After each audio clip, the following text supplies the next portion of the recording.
couch pose may not be as comfortable as your couch at home, but it is a wonderful subscapular release where the pressure is going right into the armpit trigger point. Setting up this pose may take a few tries, so be patient.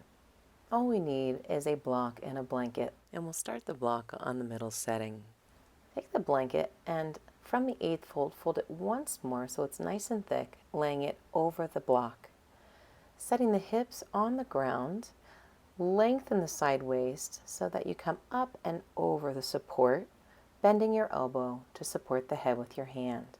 The opposite hand can rest on the support or on the floor, and breathe as you feel it. Now we'll see the lower setting of the block with the blanket on top, lengthening the underside waist up and over the support.